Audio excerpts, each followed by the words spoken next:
My background as an ex-crew member or captain or engineer on a boat gives me a vast knowledge about the life on board a boat, the engine room, quality of the boats, how a boat operates, and what the boat is capable of. I will make sure that the client will buy the right boat for the purpose that he intends to use it. One of my first questions to a client is, what is your intended use? And if you say, I want to hang around the south of France and I want to go to Port of Cherbourg and I want to go to Saint-Tropez and I will not use the boat in the winter, then I will obviously choose or recommend him a certain type of boat. If he says he want to go around the world and he want to go to far-fetched places, surely that's another type of vessel. So I think my knowledge about the product, my knowledge about the boats, knowing what boats are quality and what's less quality, and it's always a matter of quality and price. Nothing wrong with a lesser quality boat because you're not going to pay as much. Most brokers, I hope, would be able to see what the paint looks like, how the deck's been maintained. That should be something that your broker will be capable of or knowing. There's many small details you can see within the first minute on board a boat that kind of will reflect on the whole ship and its maintenance and its budget. One thing I exclusively do, I always do, I will see the engine room. Every boat I go on board, I'm going to see the engine room because that is where you see the true quality and the true condition of the boat.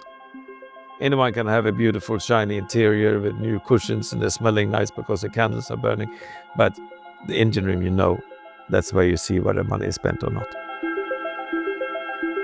So when I started here in 1996, we had the managing director of the company at the time encouraged us to sell boats.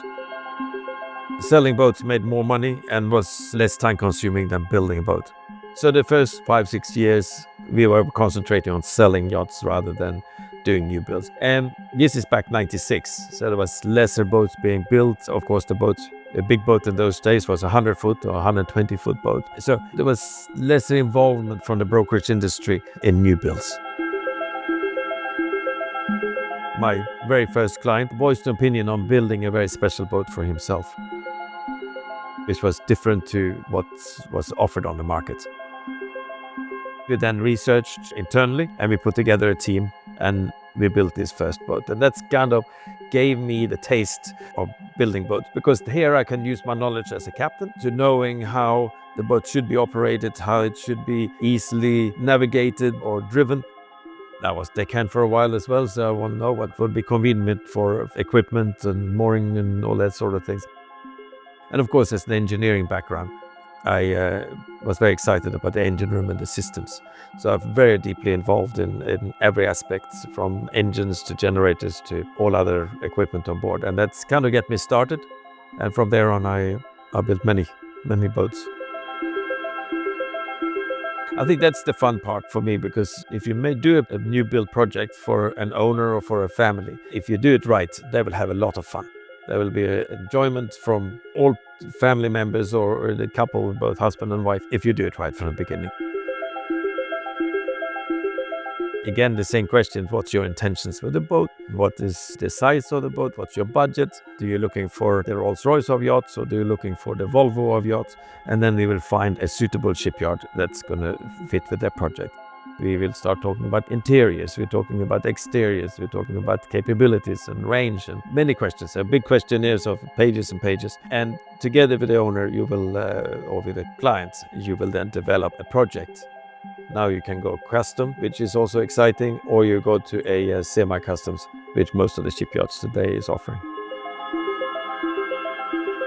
Interesting thing now is that my son had just entered into the yachting industry and going to start working on boats and learning.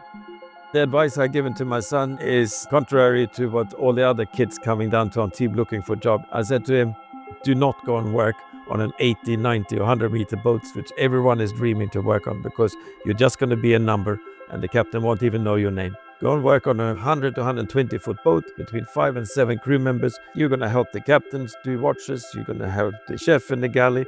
You're going to help the engineer doing oil changes. You're going to help the stewardess doing the cabins before the guest comes. And then you have your own responsibility on deck. and driving tenders. You do all the tasks as a crew member. And as you go along, you will then find your niche. If that is in the galley and the engine room or the bridge, then that will be a natural progression going forward.